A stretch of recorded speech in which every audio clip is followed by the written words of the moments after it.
दुनिया में दो तरह के लोग होते हैं। एक वो जो परिस्थितियों के हिसाब से अपनी जिंदगी बदल लेते हैं, और दूसरे वो जो अपनी जिद से पूरी दुनिया का इतिहास बदल देते हैं।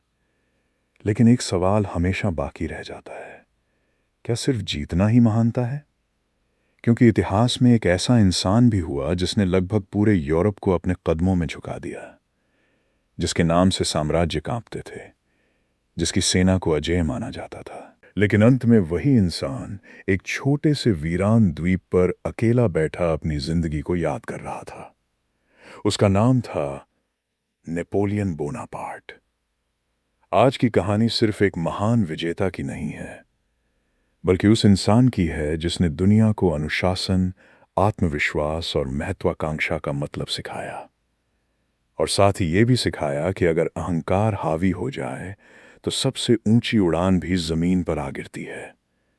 15 अगस्त 1769 फ्रांस के कॉर्सिका द्वीप पर एक साधारण परिवार में एक बच्चे का जन्म हुआ। परिवार अमीर नहीं था। लोग उसका मजाक उड़ाते थे क्योंकि उसका उच्चारण बाकी फ्रांसीसियों से अलग था। स्कूल में उसे बाहरी समझा जाता था। उसके पास दोस्त कम थे, लेकिन एक चीज बहुत ज्यादा थी, खामोशी। वो घंटों लाइब्रेरी में बैठकर इतिहास पढ़ता। सिकंदर महान, जूलियस सीजर और दुनिया के महान योद्धाओं की कहानियां उसे आकर्षित करती थीं। वो सिर्फ किताबें नहीं पढ़ रहा था, वो अपने भविष्य की तस्वीर बना रहा था। अक्सर लोग अकेलेपन को कमजोरी समझते हैं, लेकिन इतिहास गवाह है कि सबसे बड़ी क्रांतियां भीड़ में नहीं, बल्कि अकेले बैठे इंसानों के दिमाग में पैदा होती हैं। नेपोलियन ने बहुत जल्दी समझ लिया था कि अगर जन्म तुम्हारे हाथ में नहीं है तो मंजिल जरूर तुम्हारे हाथ में हो सकती है।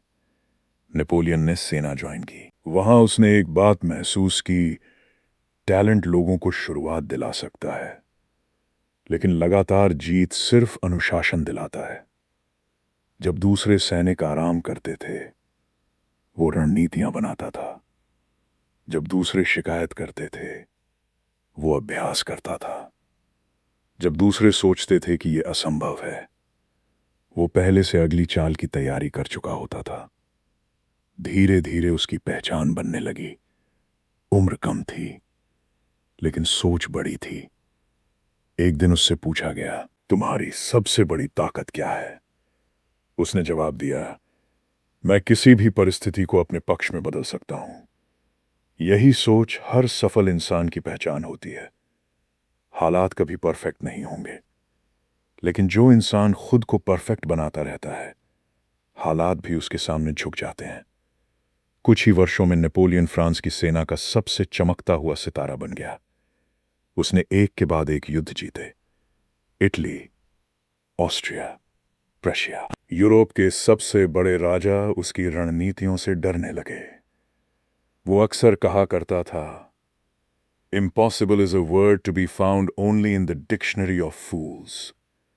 उसके लिए असंभव सिर्फ एक बहाना था। उसकी सबसे बड़ी ताकत तलवार नहीं थी, उसका दिमाग था। वो युद्ध शुरू होने से पहले ही कई बार जीत चुका होता था, क्योंकि उसने हर संभावना की तैयारी पहले से कर रखी होती थी। यही फर्क होता है आम और असाधारण लोगों में। आम लोग मौके का इंतजार करते हैं, महान लोग मौके बनने से पहले तैयारी कर लेते हैं। लगातार जीत इंसान को मजबूत बनाती है, लेकिन लगातार जीत कभी कभी उसे अंधा भी बना देती है। नेपोलियन अब सिर्फ जीत नहीं रहा था, उसे लगने लगा था कि उसे कोई हरा ही नहीं सकता। यहीं से उसकी सबसे बड़ी गलती शुरू हुई।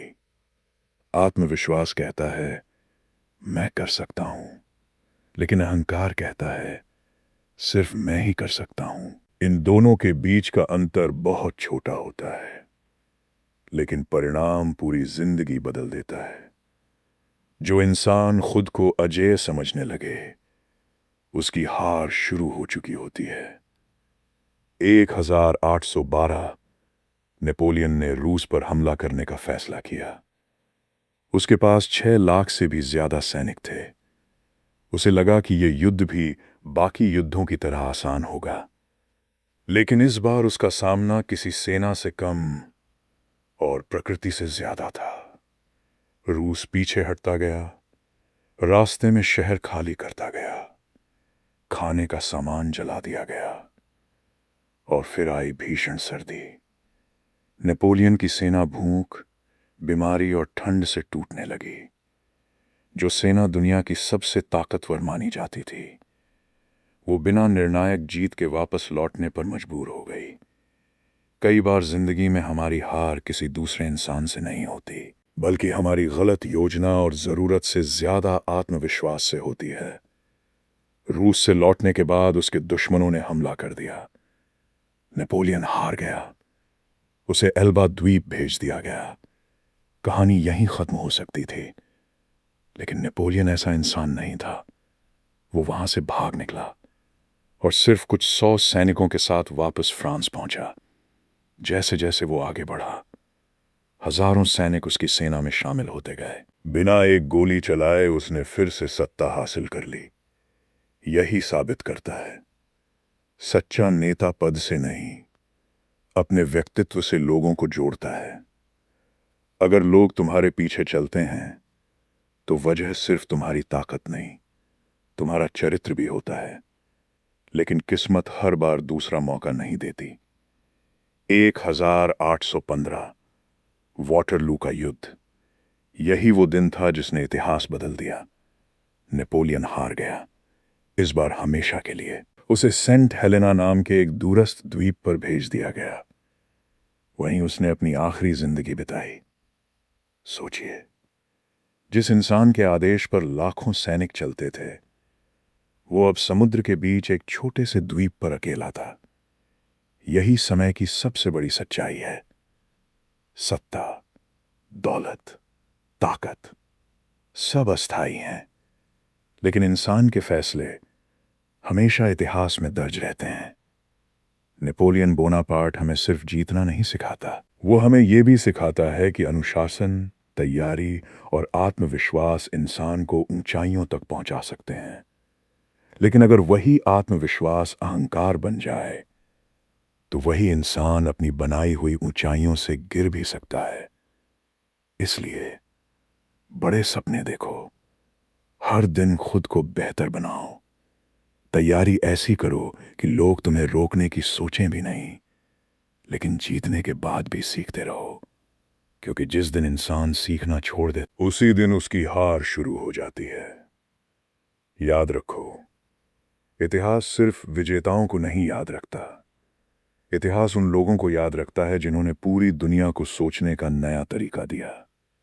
और शायद अगला नाम उसी इतिहास में तुम्हारा भी हो सकता है। दुनिया के महान लेजेंड्स ने अपनी सोच से कैसे इतिहास रचा। 8 PM हिंदी पर हम हर शाम ठीक 8 बजे यही डिकोड करते हैं। अगर आप भी आम लोगों की भीड़ से बाहर निकलना चाहते हैं, तो चैनल को अभी सब्सक्राइब कर लें। और हाँ, जाने से पहले इस वीडियो का डिस्क्रिप्शन ज़रूर चेक करना। वहाँ मैंने आपके लिए एक बहुत ही ख़ास चीज़ छोड़ी है, जो सच में आपकी ज़िंदगी और माइंडसेट को पूरी तरह बदल सकती है। उसे अभी जाके चेक करो। मिलते हैं कल शाम ठीक 8 बजे एक नए लेजेंड की कहानी के साथ। बहुत बहुत धन्यवाद।